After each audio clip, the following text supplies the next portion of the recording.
Hey guys, how's it going? So I'm finally back from my trip to Mexico and I wanted to talk a bit about that today. Basically, if you've ever actually been to another country and tried to speak another language, I know a lot of people have the idea before they go, they're going to speak to everyone, they're going to learn lots of stuff and it's going to be really, really good.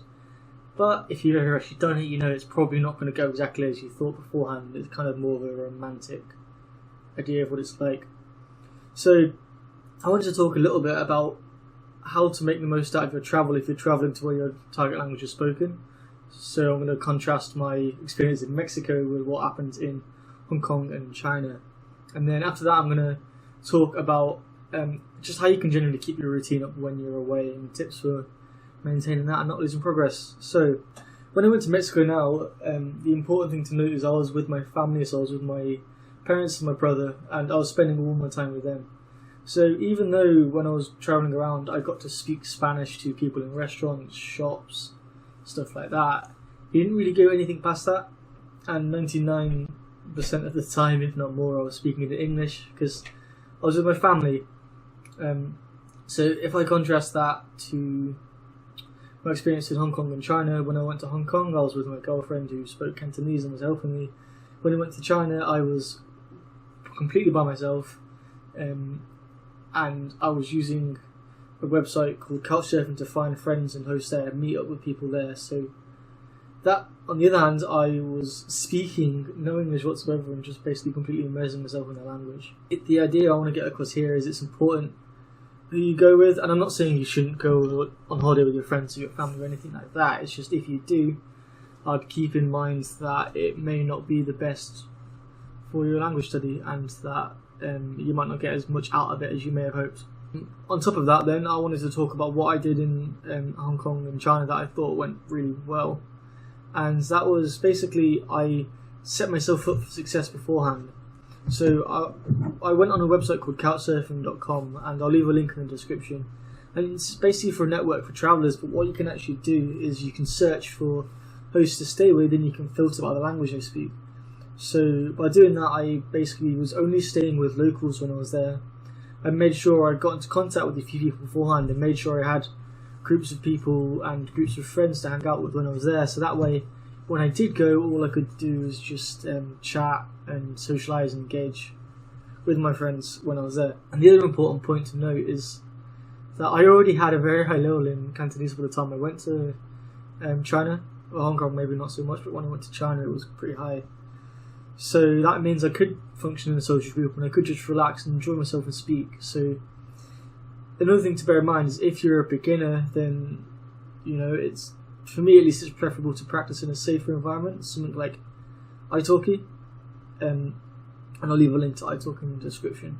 So that's my advice: try and set yourself up for success and get to as good a level as you can before you actually go.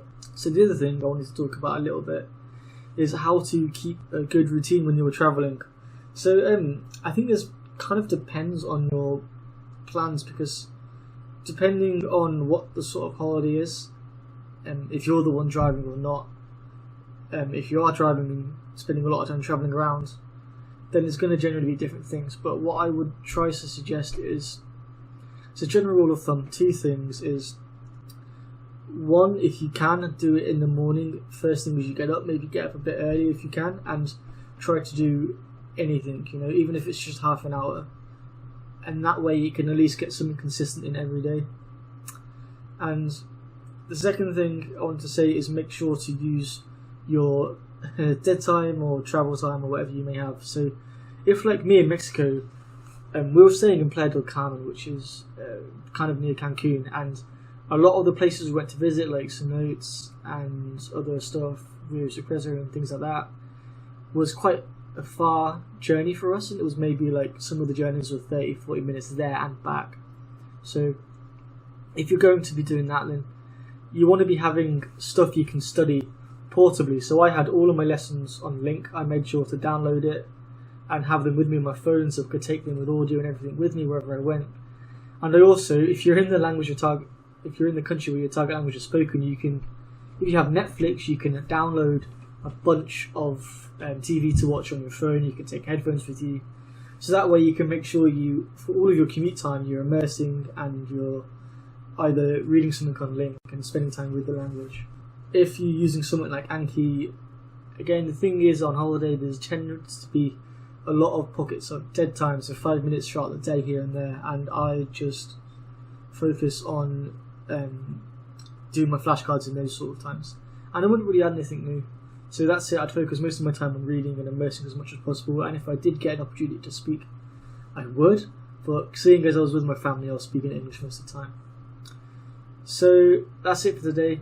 Thanks for watching. I'm going to try and get regular videos back up now I'm back from holiday, and yeah, so to quickly sum up, set yourself up for success. Try to find friends that you can speak to in the target language when you're there and communicate with. I use couchsurfing. Get to a high level before you go. Wake up early in the morning to do your study. Download lots of stuff you can take with you to make most of your travel time, whether that's Anki Reps, Netflix or Link. So thanks for watching.